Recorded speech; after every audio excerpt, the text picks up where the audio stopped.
motor niya. Ayan o. Okay, papasok na tayo ng Skyway. Ayos din yan kasi relax yung position kahit long ride ka pa.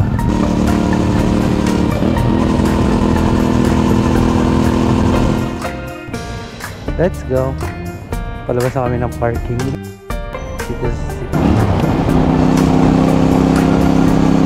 Dito na tayo sa may kakanal ka na iaks galing Makati. Grabe init bagas.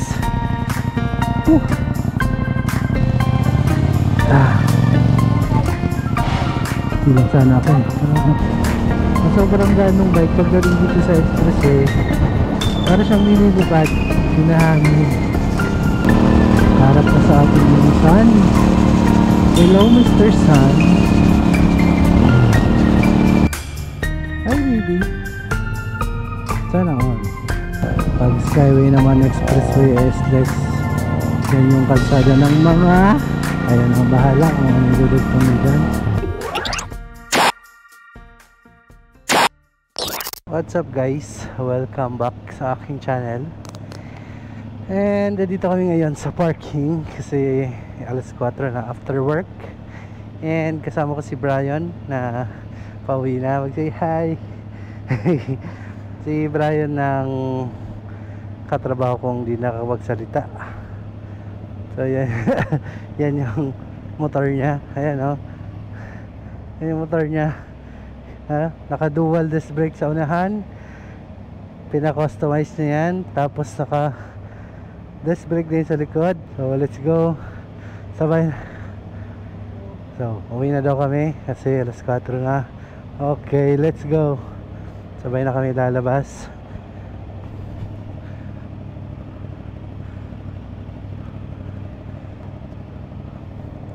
Okay, pina-check ko sa kanya ang aking mic kung naka-on na. So, samahan niyo ako hanggang sa makauwi kasi mag-ano tayo ngayon, Babaya Cavite, ay Babaya SLEX tayo ngayon. Wala naman ko naiwan doon. Akala ko makakauwi ako ng alas 4. Dapat may tutuloy akong vlog. Hindi ko na naituloy kasi alas 4 na kami naka-out. So dapat sana alas ano pa lang, alas 3. Anyways, let's go. Palabas na kami ng parking. Wala kami. Medyo di pa traffic, medyo open pa. Okay. Si Brian kasi lagi si Brian motor papasok pa uwi. Kahit na ulan. Di din mahilig mag-helmet, mahilig mag-raincoat to kahit na ulan. Kaya naambon. Ano pa din siya. Kakapaandar ka lang, binomba niya na agad eh.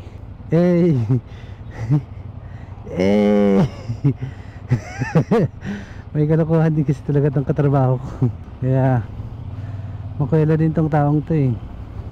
Hi baby. Sana all. Ito kadalasan yung traffic dito after work. Paglabas mo, ito kadalasan ang traffic kasi nag-aagawan dyan banda sa harap. Hindi ko na nakita si Brian. Hindi ko alam kung nasa na si Brian. Nawala na siya. May iba kami ng kalsada kasi papunta siyang Pandakan. Ako pa Cavite. Hindi ko alam kung nasaan siya dumaan. Paano kung naiwan o ano. Nauna na. Pero nasa likod ko siya eh. Wag lang sana umulan kasi wala akong raincoat. Hindi ko na siya makita. Okay ah.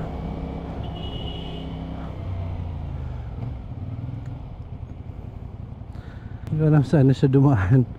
Wala pa siya sa likod. Kakanan ata siya dito eh, papuntang Pandakan. Hindi naman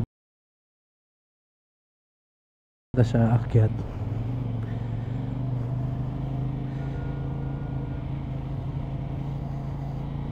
Ope.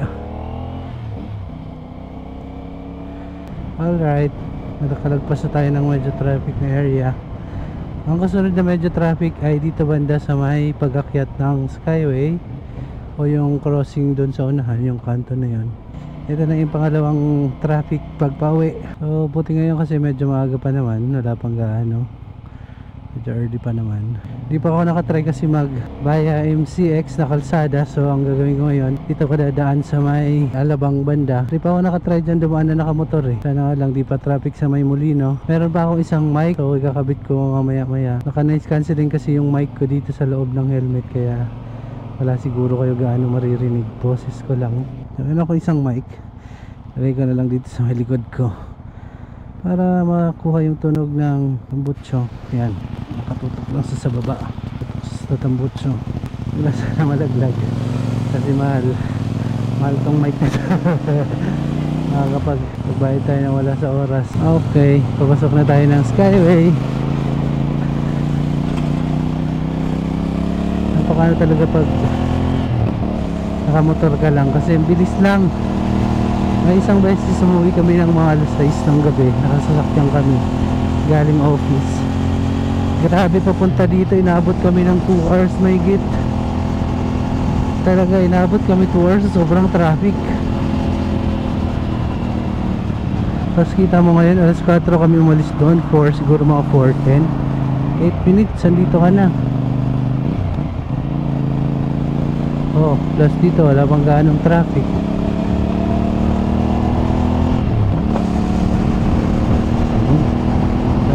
Mabilis lang.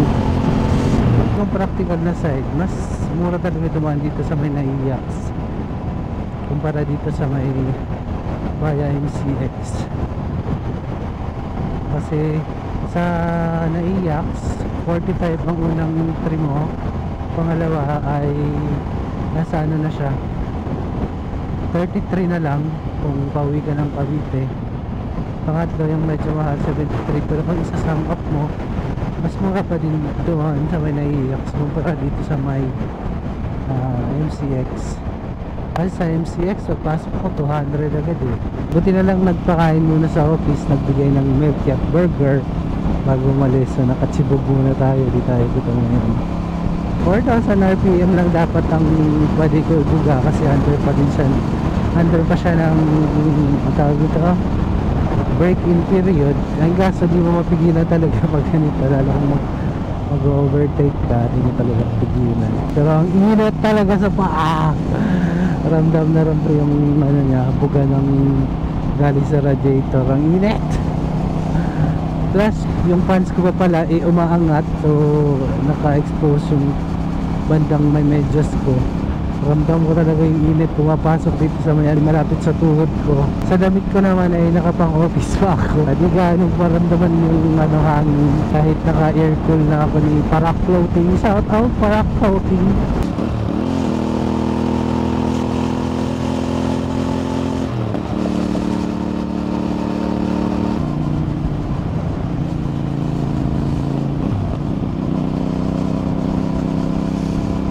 Sobrang ganong bike pagdating dito sa expressway, para siyang nililipad, hinahangin. Kahit mabigat na nga ako niyan, ilang kilo ako, 80 plus. Yun din siguro naman ang advantage ng NK400 kasi sa bigat niya, kailangan mo talaga yun sa Skyway.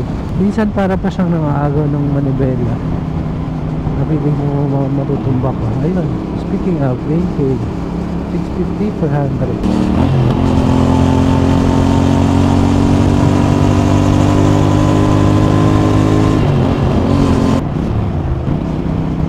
Malapit na. Ito na tayo sa may papasok ng CX.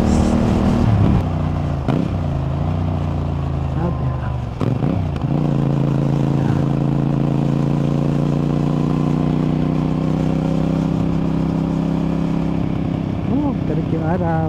Patutok pa sa atin. Alright, MCX. Ilang minutes pa lang tayo, 35. Umalis tayo sa office 4:10. 4:35 pa lang. Bilis lang, nalagdi pa traffic. Hello Mr. Sun. Wala pang ganong pila sa mga toll gates kasi alas 4 pa lang. Nakakailang minutes na tayo. Tayo na mga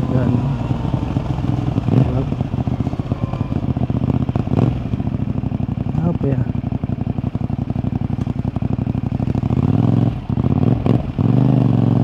Sana mabasa agad. umaga nabasa agad.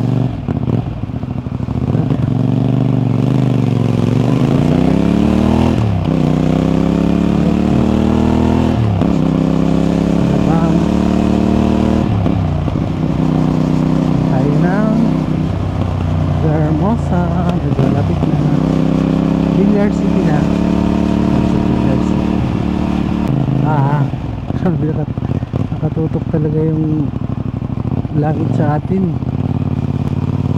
Grabe sa mukha. Kailangan nga naman pag maaga ka pa uwi. Alright, ayun na na Villar City. Connecting muli na tayo. Kailangan natin ilong kasi mainit. Ape grabe init, kaya ang init. 9, 8, 7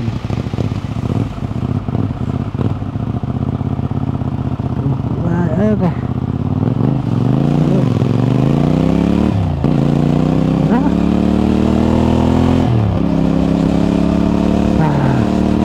grabe sa init ba. Sa atin ang spotlight ni Lord. Ito na silang sana ako pero na pala. Thank you. All home na.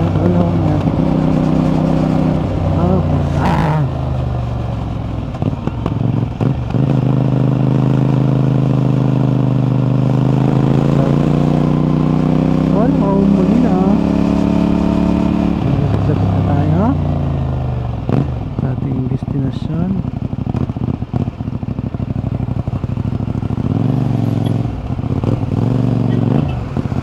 Ito pa isa dito ang choke point na medyo traffic din, pero pag nakamotor ka easy lang.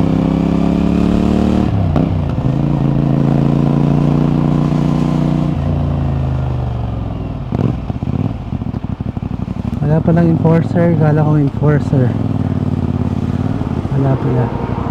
Kasi kuya ay kakanan, ay kakaliwa. Tayo ay didiretso lamang. So may ilang minutes na tayo nagbabiyahe. Nandito na tayo sa may ano to banda? Hindi ko na alam kung ano to banda eh.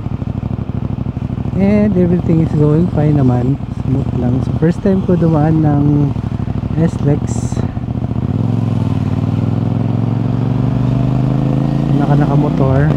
So far ayos naman, mas siya, maluwag kumpara dito sa Cavitex. Pag Cavitex kasi madami ka din sa bayan paglabas mo ng expressway, mga motor, yung mga truck. So dito medyo maluwag naman, lalo sa pag nagbayan ako Skyway SLEX maluwag. So ito yung advantage nga talaga pag naka 400cc ka, kasi mas ano yung dinadaanan mo, mas safe naman kumpara dito sa service road, kasi madami kang kaagaw kasabay sa kalsada, kasi kaliwa kanan. Pero pag service road, iba talaga pag service road. Yan yung kalsada ng mga matatapang. Pag Skyway naman, expressway, SLEX, yan yung kalsada ng mga, kaya nang bahala kung ano yung dudugtong nyo dyan, basta mga din yan. So let me know kung mga ano sila. Please comment lang, ilagay nyo lang sa baba, comment down below kung ang SLEX ba at Skyway ay daanan ng mga, let me know your thoughts. At babasahin ko mamaya, babasahin ko na lang mga comments nyo, mga kalokohan din.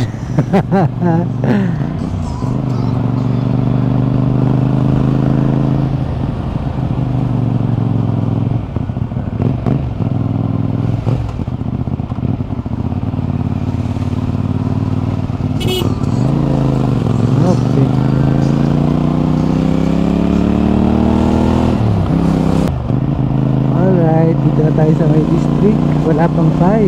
Alright,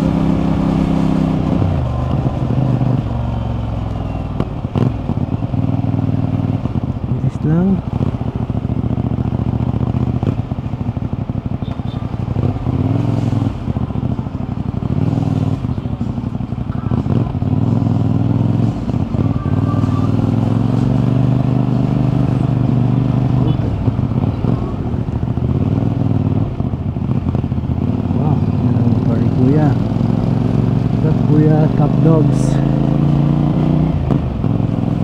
Ganda ng motor mo kuya. Open. Ayos din yan kasi relax yung position mo kahit mag long ride ka pa. Napakaganda na din pang ano, cruising lang, pang city ride. Pip pip kuya. Sarap. So Aguinaldo Highway na tayo. Lapit-lapit na. Nakaliwa na lang tayo dun sa Marianab. Malapit na tayo sa bahay. So anytime na baka mamatay na din yung GoPro ko. Alam nyo na, makikita nyo naman, malapit to Makati nagre-record. So isang battery lang yan. So dito na tayo. Thank you for watching. Salamat sa pagsama sa akin mula Makati, sa office, sa party, hanggang dito. Ang shoutout sa aking tropa na si Brian. Kahit wala, si Brian ay di nakapagsalita, pero siya yung graphic artist namin. Dalawa yan sila na graphic artist namin na di nakapagsalita pero nakakarinig. Yung isa ay nakakarinig, si Brian hindi. So sa kanya din ako natuto mag sign language kasi parang everyday may bago akong word galing sa kanya. Lagi akong nagtatanong kung anong sign language ng ganito ganyan. So thank you for watching everyone. Keep safe and ride safe. Bye bye. Hey.